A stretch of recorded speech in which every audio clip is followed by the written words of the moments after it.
Hi, everyone. Welcome to Foresight's Neurotech Seminar Group. We're really delighted to have Dean Woodley Ball here, and he'll be discussing humanity's next leap. I will share a little bit more about you here in the chat. We have more folks joining, wonderful. And then I'm hoping that we can have a really fun discussion afterwards. Yeah, if you want to read the chat for A, more information about Dean, and then B, a bit more information about your talk, that will be in the chat. Feel free to put your questions already in there. And other than that, please take it away. Thank you so much for joining, Dean. It's a real pleasure to have you. Yeah, thank you so much, Allison. And thanks to all of you for being here. So yeah, my name's Dean Ball. I'm a research fellow at the Mercatus Center, which is a think tank based outside of Washington, D.C., housed within George Mason University, which is a fairly large research university in Virginia. Part of my approach to this issue, so I write about AI and emerging tech and a lot of different things like that. But part of my interest in this issue is that, as is almost a cliche to say now, but it's really true, we're really lacking in positive visions for the future. There's the techno-optimists who say more technology is good, it'll always be good. And then there's, obviously sort of people in the AI skeptical, existential risk, catastrophic risk community who are very worried about those things. And I think, good to be worried about those things. But I think that we lack a positive, concrete vision. And so I try to pick out emerging technologies that I think could lead us to a more positive vision for the future. So in broad strokes, that's why I came to this issue. But also, I think, a little bit more specifically, I think, most of my writing on a day-to-day basis is on AI stuff. And I think that obviously there's a deep connection between the future of neurotechnology and the future of AI. And when it comes to AI, generalist AI assistants, AGI, whatever you want to call it, I think that, I hope that it is. I think it will be. And, I very much want this technology to be symbiotic with humans.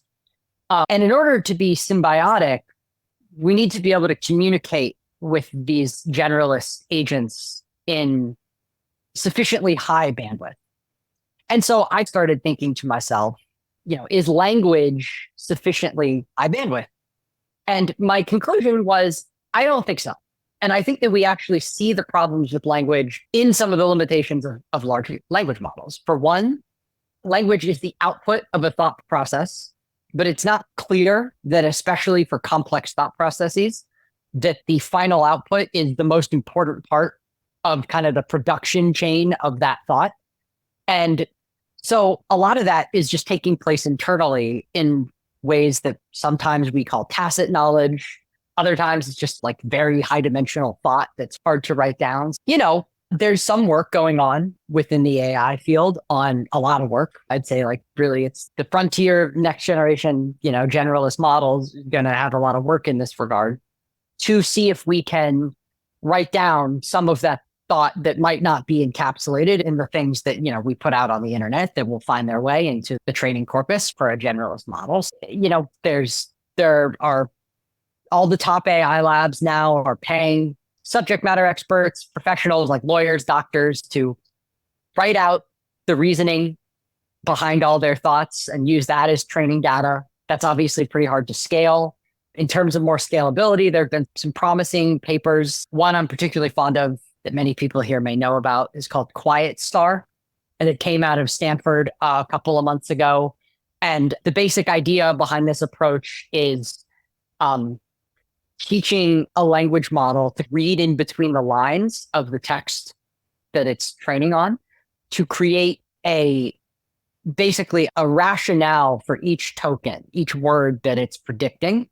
And these are called meta tokens, and they're not expressed to the user, but they're used. You're essentially generating synthetic data that can be used then to fine tune and further refine, future versions of the language model. So there's a lot of promising stuff there, but, I also came to the conclusion that a lot of thought just might not be so easy to write down, even with optimal methods. A lot of thought, I tend to think, is associational, right? It's drawing on connections between different concepts that we have that might not be something that we're even fully aware of, much less able to articulate. And then also a lot of thought is inherently spatiotemporal. And this is something that's, robustly supported in the neuroscience literature. Memory is spatiotemporal, and, a great deal of thought is as well. And I often just feel this intuitively, right? Like I feel myself drawing on my physical intuition to reason about even non-physical problems, modeling complex things as almost like physical problems. And I think that's mirrored also in the way that language works. Language has a lot of physical, spatiotemporal type of, metaphors in it. And it's actually very hard to avoid using spatiotemporal words, even when you're talking about things that are not necessarily situated in space or time. So for all those reasons, I think that we are going to need something else, not necessarily even to improve language models going forward, but to improve the ability of human beings to communicate with generalist AI assistants. Now, again, there's work going on the spatiotemporal front. In AI, the big thing right now is text to video models. And anyone who works at the top tier lab will tell you that, that they're not creating those models to help people make social media clips. That's like a nice benefit that we get on the path. The purpose of that is to try to build a physical world model. Who knows if that will work? I think it's, really remains to be seen whether that's going to work. There's a lot of interesting different approaches. Meta is doing this approach called VJEPA for this. And then there's, obviously OpenAI's Sora, different approaches like this. But,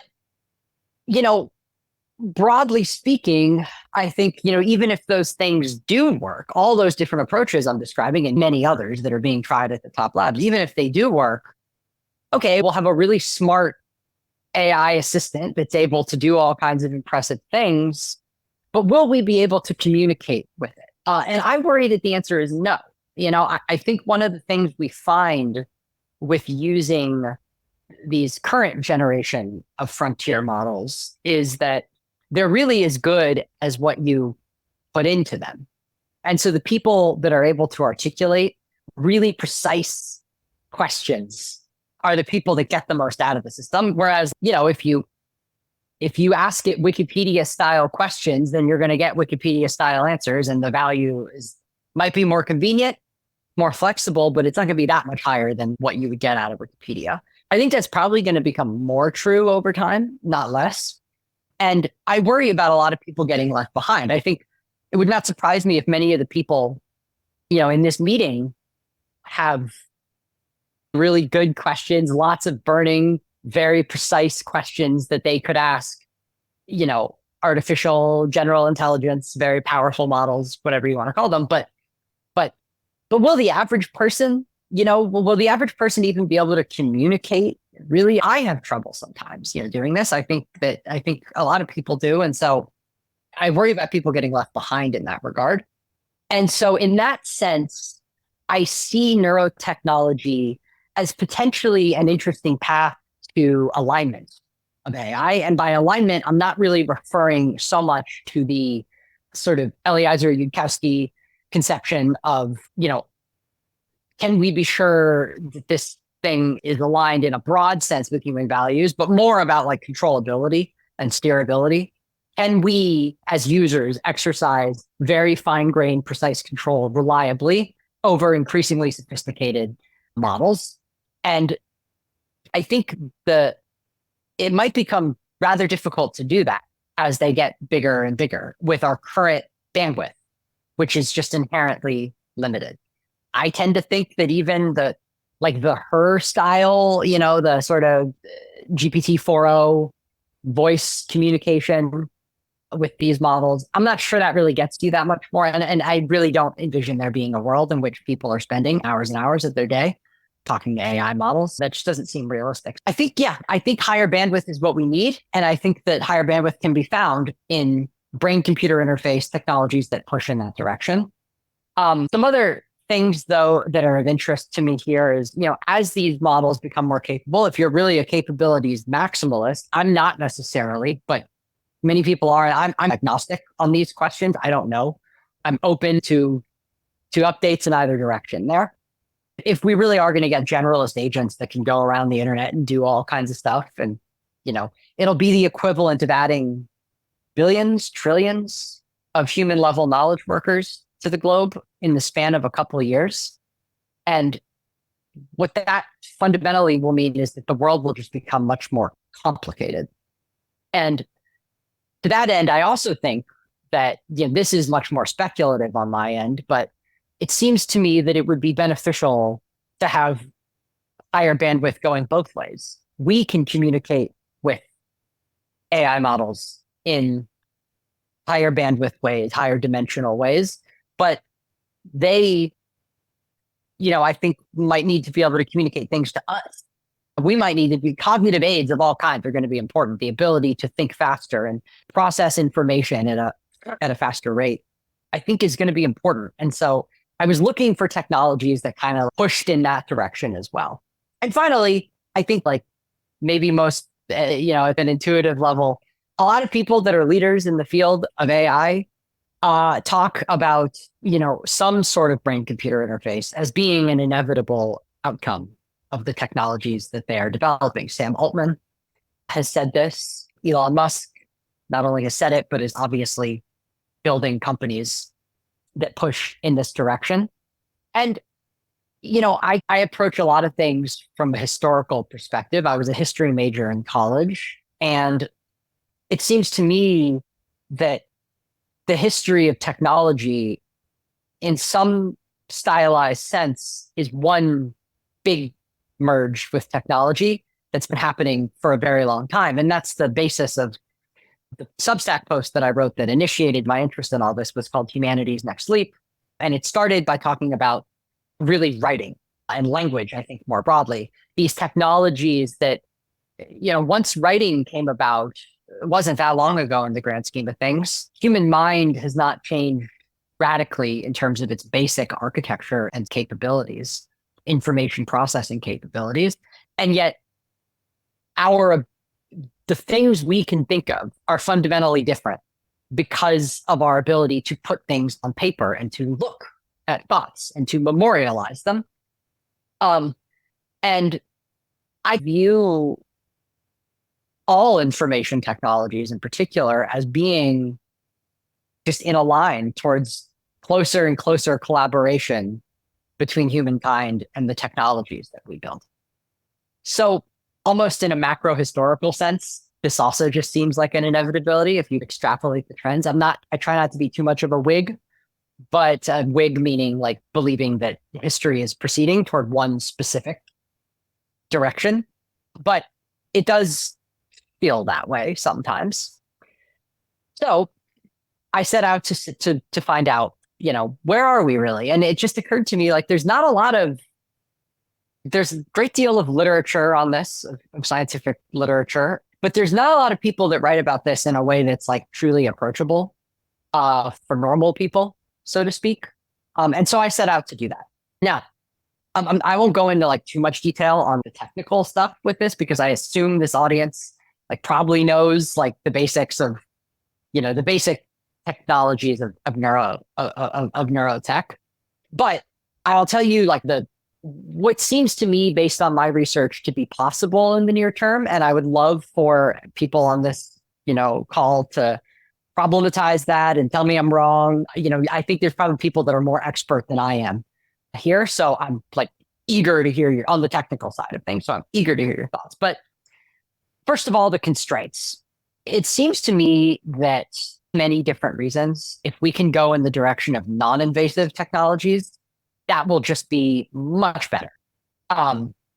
Now, it might not be possible. And in fact, my research leads me to think that right now, I don't see a path toward really what I'm describing without invasive technology. But to the extent we can make this happen non-invasively, I think that's good, because invasive presents regulatory challenges, medical challenges, ethical challenges, cybersecurity, ease of updating the tools over time, logistical challenges. Now, maybe, in the long term, maybe the way that brain-computer interfaces actually work is through something like optogenetics, where you can basically create genes that respond to light in particular ways and actually sort of exercise control over cells through that way.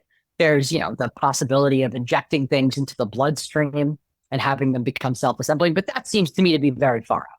So I'm thinking about the next 5 years.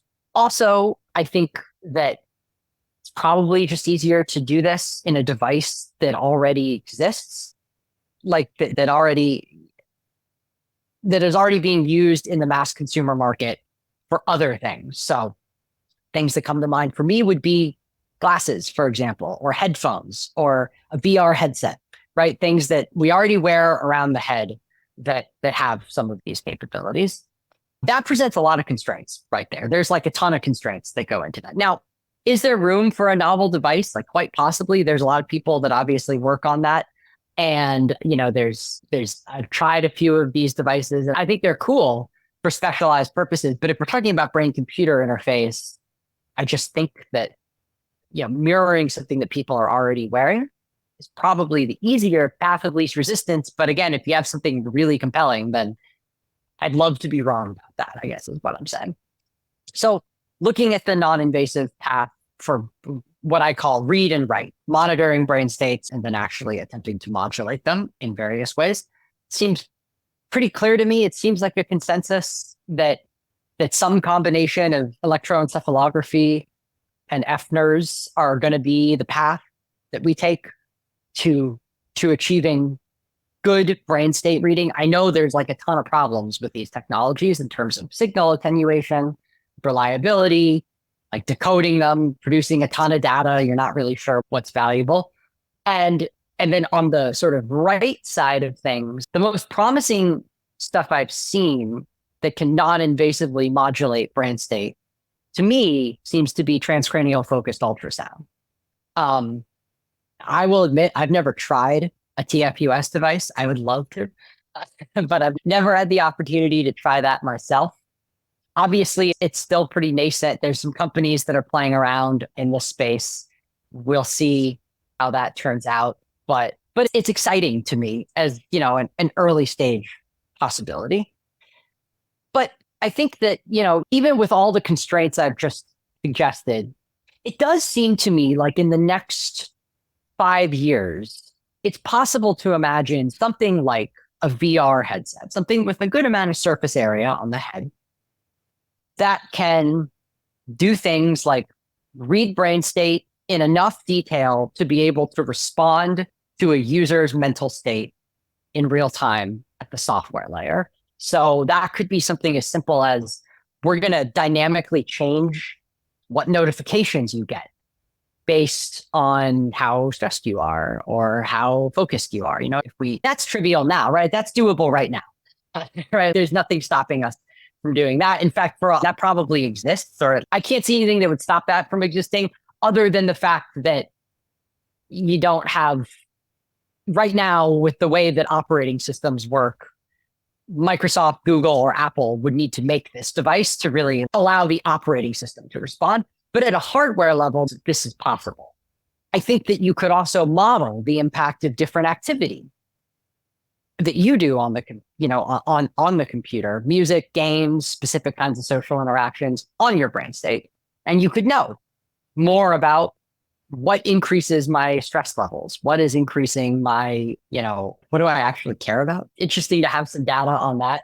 And I've always thought, in that sense, I've always thought that the pursuit of AGI is really an inward looking pursuit for the human race, trying to investigate what it is about ourselves that makes us different from the rest of life.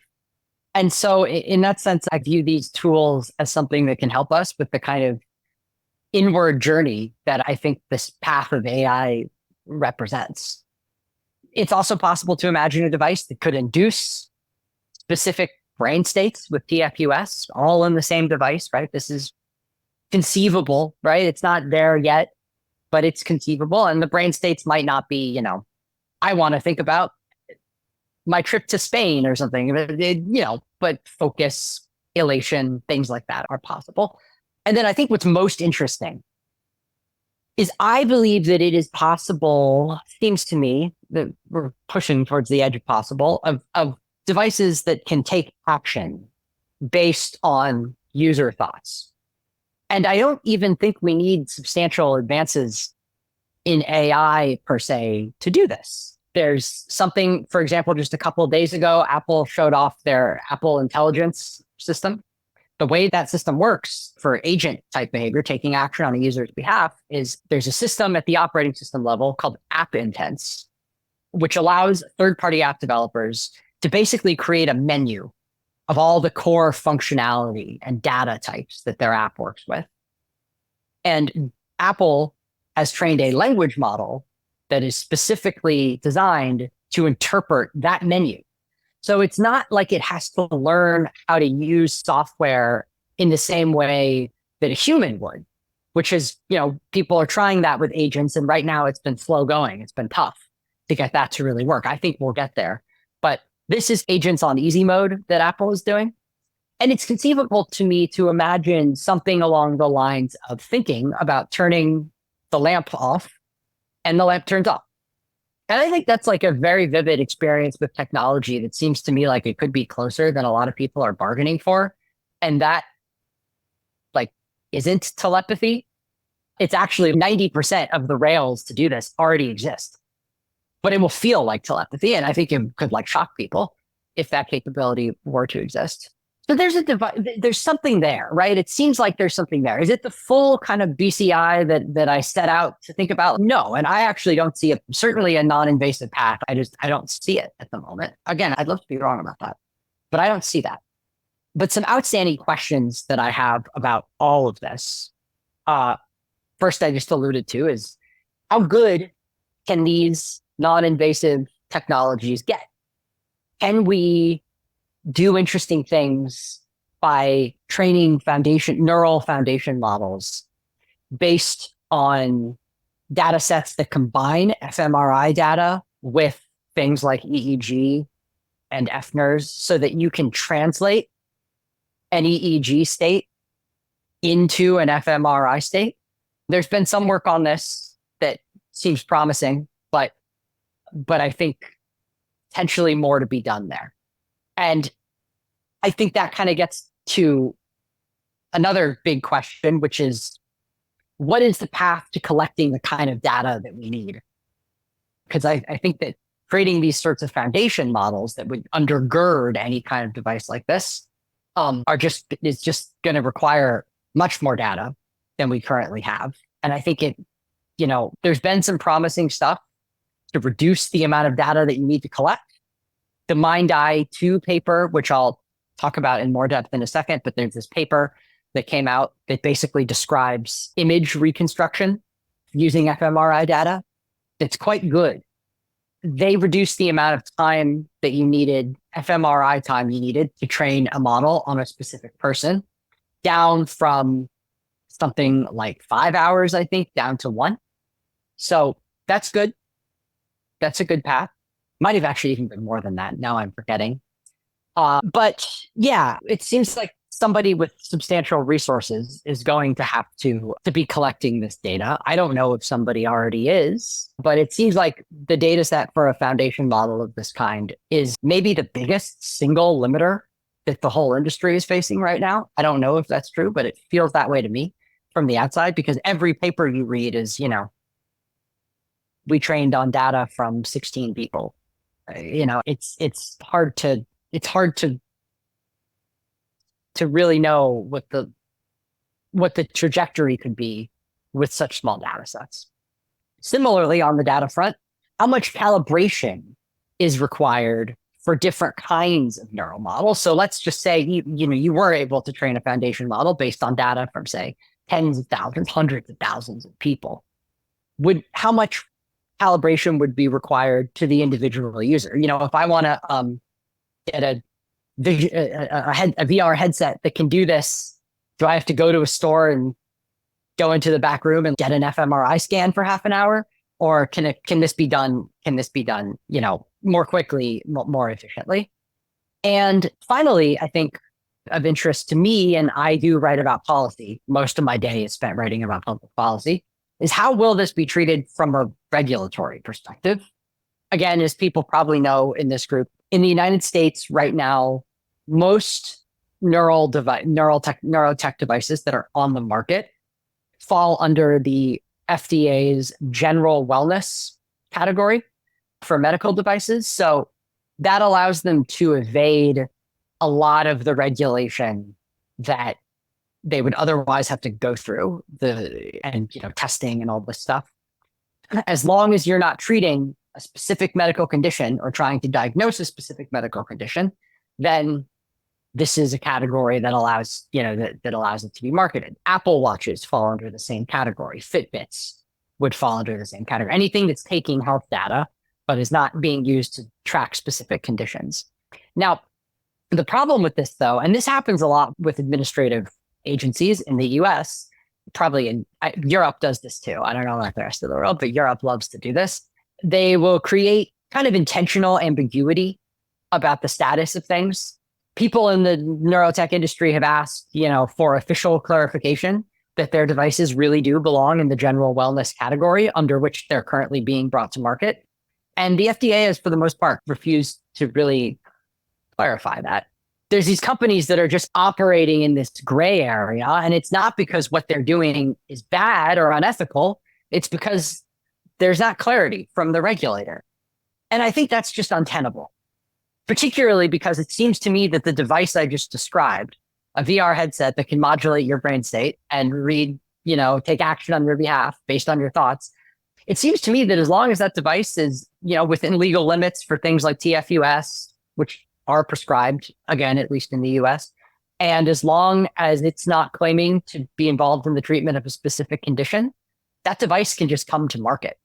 And obviously, a device of that kind would require billions of dollars in R&D to build.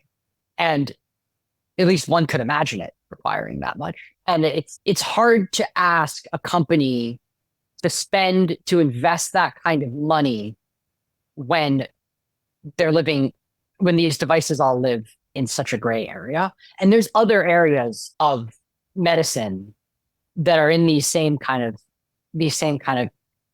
are facing these same kinds of problems. Like some people on this group may know about the Lumina. There's a biotech product that you can rub on your teeth and it supposedly eliminates tooth decay for the rest of your life. I've ordered some, but we'll see, we'll see how it works. But, the way that basically works is it's a bacteria that the creators modified the genome of using CRISPR.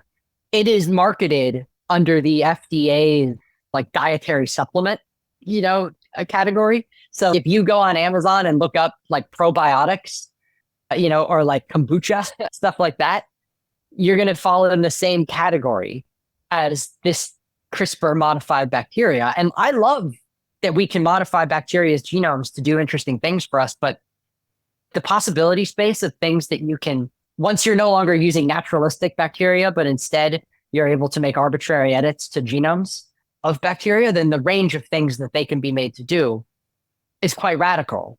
And at some point, there's going to be things that don't fit inside of this legal category that exists that was created, 50 years ago, before anyone was imagining things like CRISPR. So I think that this is indicative of a problem that we have in general when it comes to lots of regulatory areas in the US that,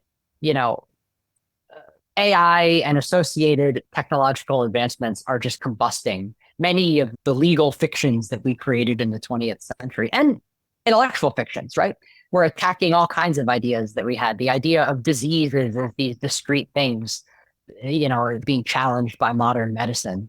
So there's a lot of revision, I think, that needs to happen. I call this not so much deregulation as re-regulation. Yeah, so I guess that's my lay of the land for what it seems like to me might be conceivable in the next few years. I'd love to hear your thoughts. Tell me I'm wrong. Feel free to complicate anything I said. But I guess I'll close just by saying that, I do think that the next couple of decades will probably be the most technologically transformative of any time in human history. It's very rare that you have a convergence of multiple general purpose technologies all at the same time. the second industrial revolution is the best analog we have to this, when you had things like electricity, internal combustion engines, flight, all converging at the same time and also complementing one another and advancing one another. We could make better cars because we electrified factories, for example. And that changed the configuration of cities, that changed statecraft, that changed social relations, right? Like the role of women in society changed radically because of electrification, the role of women in politics, so many things that would have been unpredictable.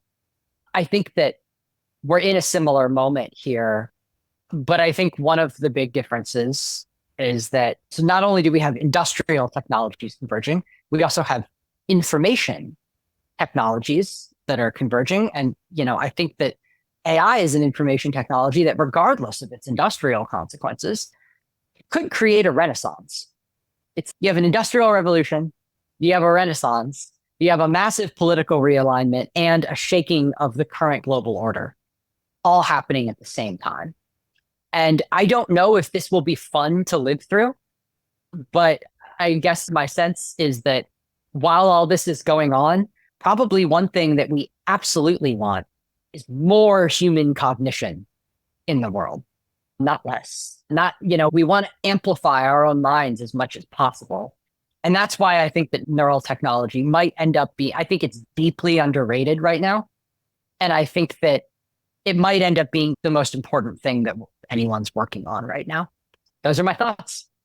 Thank you so much. That was wild. And yeah, I think you have a really unique way of breaking down concepts that, usually we discuss with plenty of slides here in a way that they are understandable and in a coaching that also kind of pinpoints some of the possible challenges, opportunities, and something that lie with them. So thank you so much. That was really exciting.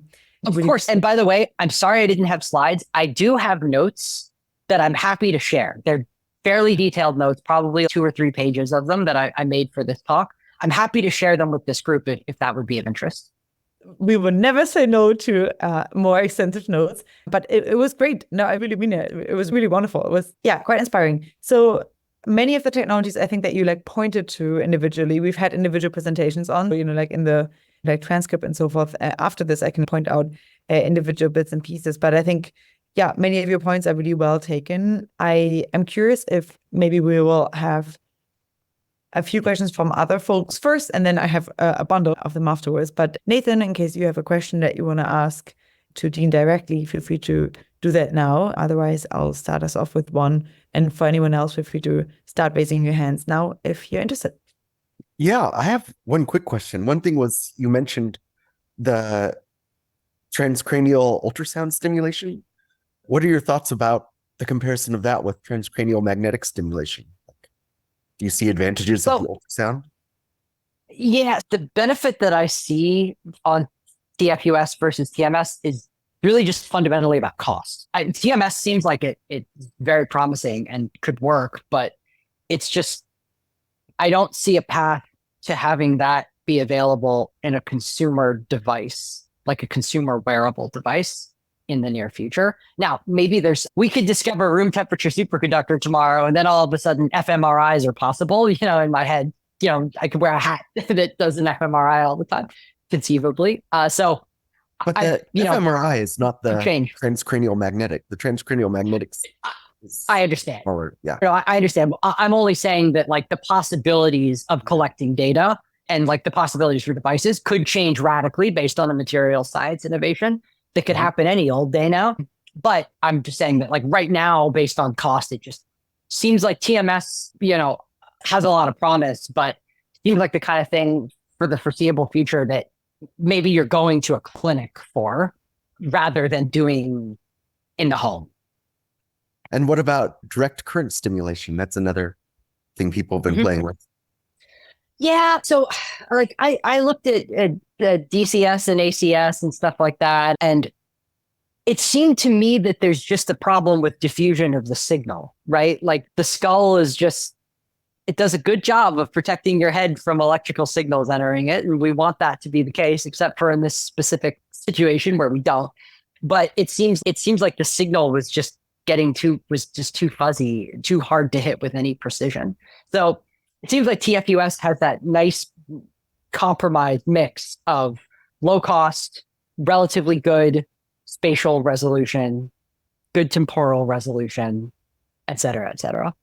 Cool. I just recently went to the Brain Mind Summit in New York, and there was a really interesting presentation by a company that I'm trying to find right now, and I'll put it in the chat, on a much cheaper, more portable TMS device that they were trying to get more mass adoption for now. And I had always thought that the clunkiness of the device is one problem.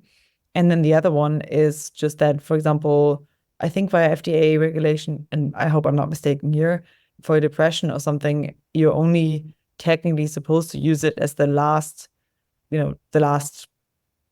possible avenue, like after you've done all the SSRIs and so forth. So technically it's not really like easily used or like encouraged to be used. Is that correct? So I'm not 100% sure about that. It sounds true though. Sounds like, I know that there's more regulatory barriers with TMS versus like TFUS for instance. Yeah, I guess it's legal, but just not very encouraged. Okay, that's it for me, but I'll put it here in the chat. Leonardo, go for it. Hey, how's it going? Good. Thank you so much for the presentation, Dean. That was really great. It's a really good summary of all the problems in this area.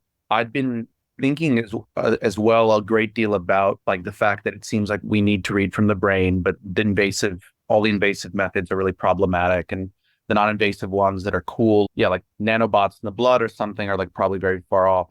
But something that occurred to me recently, because a lot of my early work comes from looking at things like subthreshold mimicry, from like both the mirroring and action motor resonance type literature and work, is that one possible alternative source of output that could accompany non-invasive things like you're mentioning, like FNIRS and EEG, and help constrain those models, would simply be, better wearables at the level of the skin that could simply monitor muscle actuators. Because like you mentioned, there's a lot of work from embodied cognition that a lot of our reasoning, a lot of the way we communicate is very motoric and very spatiotemporal.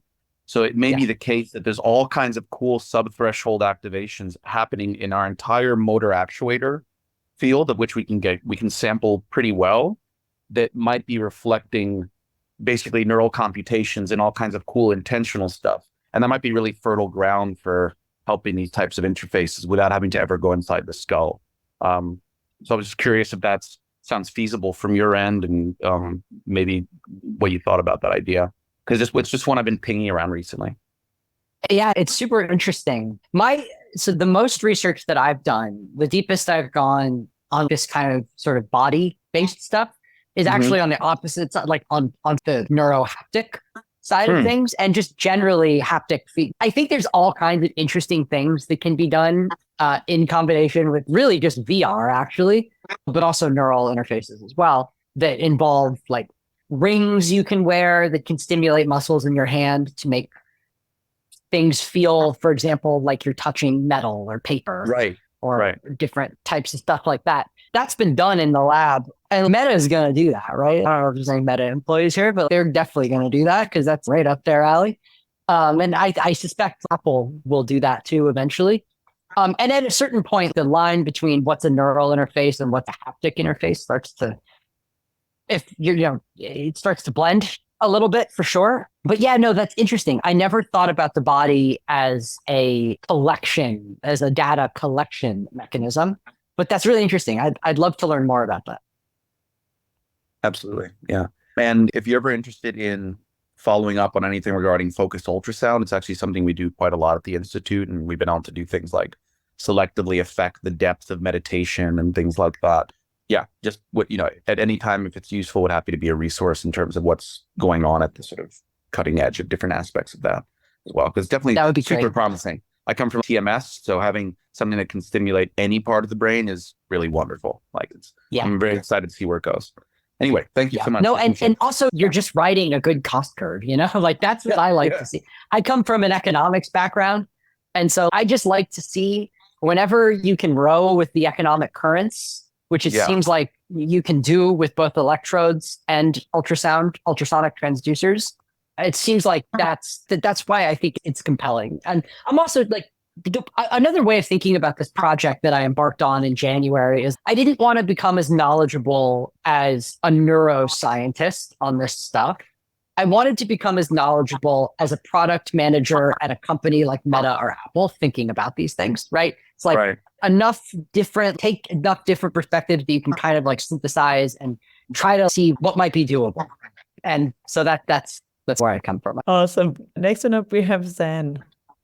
Hey, thank you for giving the talk. And I also glanced at your blog post before the talk too, and I had a few concerns, at least, or questions about that sort of integration with a lot of these new AI technologies into our minds. And the first line of argument goes that writing, yes, I agree with writing is a really wonderful technology, and it's in fact a technology that really shapes your reality and extends your ability to coordinate and have thoughts over time and across many people. But also there are aspects of technology which extend ourselves. For example, hammer extends your ability to chop down trees or nail ends, but there are also technologies that substitute. For example, social media, which replaces a very complex social interaction with a sort of algorithm that overrides and shapes how you are to interact with others. And I find a similar problem with AIs today, such as LLMs, where it's a substitution of language, where its language is no longer produced by you, but rather produced through something that is generating for you.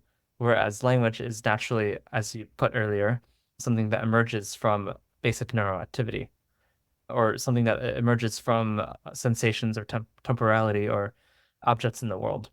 And I guess I don't know what would actually be solved if you integrated LLMs, which are modelers and not necessarily real AI, but rather if you integrated that into the brain, and suppose I have issues that I want resolved, for example, things in my body or things I want to feel or things I want to get done, that even this integration is not necessarily adding to my ability to do it, but rather it's substituting away my agency over these things that might be either determined by Meta, Apple, and etc. And I wonder if that's really a good thing, especially since we say that, for example, social media makes us more connected. But if anything, it's a dopamine loophole. It's a thing that has caused profound alienation. And for example, LLMs, I don't think we've seen the effects of such yet, but right now we might say it's a wonderful way to get more writing in, but at the expense of actually losing our ability to view language ourselves and scaffold into ideas that aren't modelable. And I'm wondering what would actually neurotechnology and this integration actually solve if you're not tackling sort of the foundational problems of AI themselves, which is the ability to move beyond just generation or modeling and have this sort of flexibility and independent agency that would be able to solve something like an ARC task or an IQ test that LLM can't. Yeah, we'll see about the ARC test. I don't know. If I were a betting man, I'd bet that's going to be solved by something like a deep neural net transformer in 18 months. But so I'll just say a couple things. I think everything you're raising is like really legitimate and fair. A couple things that I would say in response. First of all, I think that human beings are modelers. I think so that might be a philosophical difference that we have. I'm not saying that LLMs think or model in anything like the same way that we do. I think LLMs are pretty dumb. But I think that fundamentally, like all cognition is modeling of different kinds. So that's like just one difference of a philosophical opinion. But more to the point, I think that every technology is used by people in different ways. And some people use it as a crutch and other people use it as a pair of bionic legs, right? And I think that it is the case that some people probably today use language models to substitute their own writing. I will say, as a writer, I don't personally do that. I always start from a white sheet of paper. My use of language models instead is to do things I could never do. Dump 10 academic papers into a language model with really good long context window and pull out insights that I couldn't pull out on my own because I can't hold 250,000 words in my active attention window at the same time. Yeah. Isn't that substitution too? For example, you're not really forming your own representation of what's being read. And instead that in itself is something you assign for something else to do. Yeah, but they were just those are papers I just wouldn't have read before. Maybe I would have read one of them. And I still might, I still do pick out some papers that I read on my own, but I think that, you can accelerate the research process and gain more insights than otherwise I wouldn't have gained any insights from those things. So for me, it's not substitution, it is augmentation. Again, that's just my personal experience. It'll vary for different people. And I think that's something that we need to be better at as a civilization, parents, schools, all these things, is teaching kids how to, and probably that starts with teaching ourselves how to approach technology and what kind of relationship you should have with it. So I think that's just very important.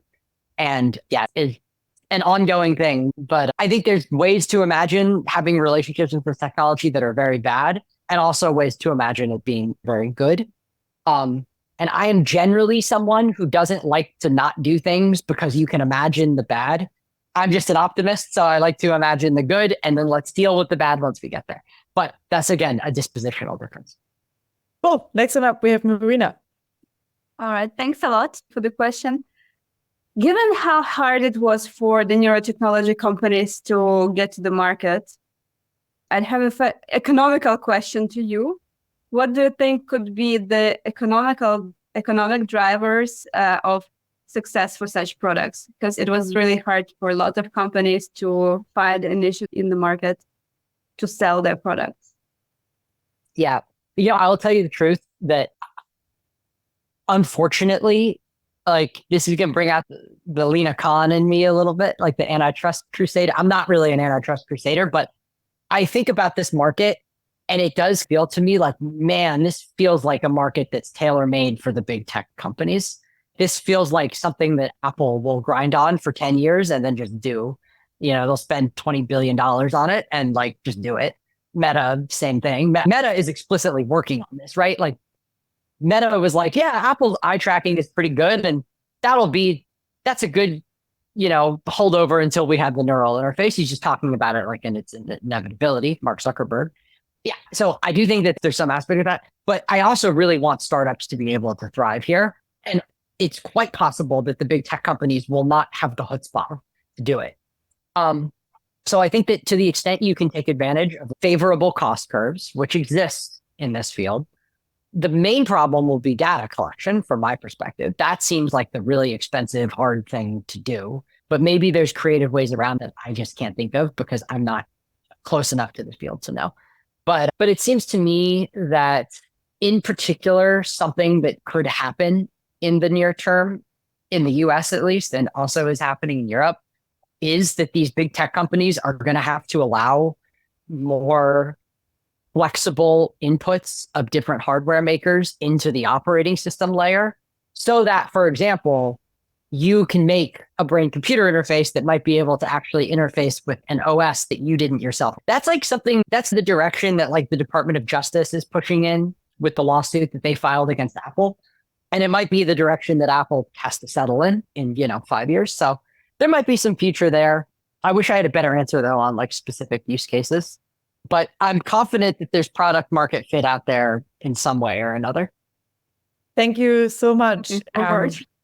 This was really wild. I'm really glad that we had a deep dive into more of the, I think, longer term risk benefits implications of many of the technologies that we usually tackle more from a technical angle. I really appreciate you doing that deep dive. Let's see when you're going to get hired or try to get hired at Meta or so forth. And in that actual the other way of putting it is, I want to be the lowest paid person who knows what I know. Yeah. No, seriously, I really appreciate you coming on. This was really quite stimulating. Thank you so much. I hope it's not the last time that we have you on. If you do another deep dive of that, we would absolutely love to have you back. Really appreciate everyone's amazing questions. I hope you all have a wonderful rest of your day and to see you all for the next one very soon. Cool.